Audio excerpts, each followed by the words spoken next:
Hey, Brad Kazmarski back today talking about egg rolling.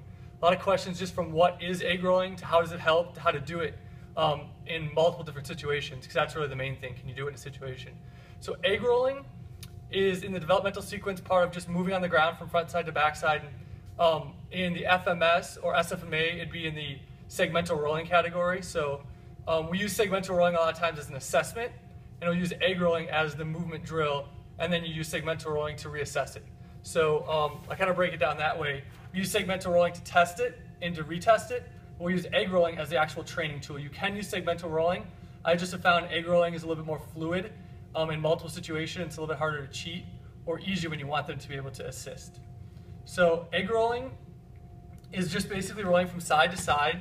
The problem we'll mainly run into is that people who can do it correctly in their hardest version of original strength or the original egg rolling version usually don't need it that much.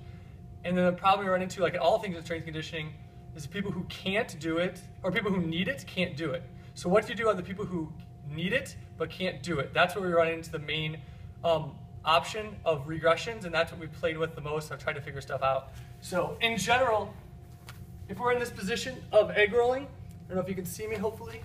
So if we're here, in this position where we're locked, we look, go eyes, shoulders, abs, and hips. So we're going to look, roll, and we want to stay all interconnected. The problem is most people can't stay interconnected, so that's where we get into the regressions. If you're in an individual setting, this is a great regression option. So the worse you are at it, the more you can get your legs apart. So the farther your legs can get apart, the easier it is. So from this position now, we don't want this to fall apart. We're going to look and then roll over. And then look and take our body with us, okay? So farthest apart, then the next progression in this model would be a little bit closer, and then we progress all the way down to this. So using a yoga block, we can kind of progress from farther, then from here to here to here as we get closer. So in an individual setting, I think this is one of the better tools. In a group setting, I love the foam roll. Everyone's a little bit different, but it's a perfect version, so we're in this position. Now, one of the modifications I do instead of having both the hands here a lot of times is I'll put the top hand here and then lead with the top arm. So top arm leads across, looks, activates, and lifts up.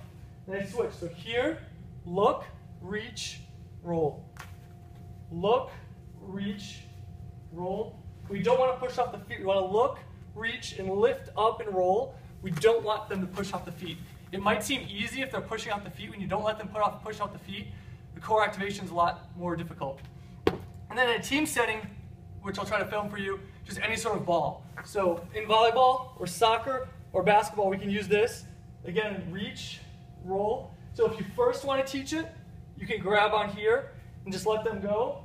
And then as we get better, we can go arm on top, look, reach, roll, look, reach, and roll. So that's my favorite version of the egg roll, is having the arm right there. We look, reach, and roll. And that's our cue, look, reach, and roll. So how we normally organize that in a group summer sessions, I would do 30 seconds at the beginning. So we would do front rolls and sideways rolls 30 seconds. And the forward roll would just be a traditional egg roll like this. And then we would do 30 seconds of that and then 30 seconds of side to side. And the side to side requires a little bit more progression, although you could do this in the forward version as well.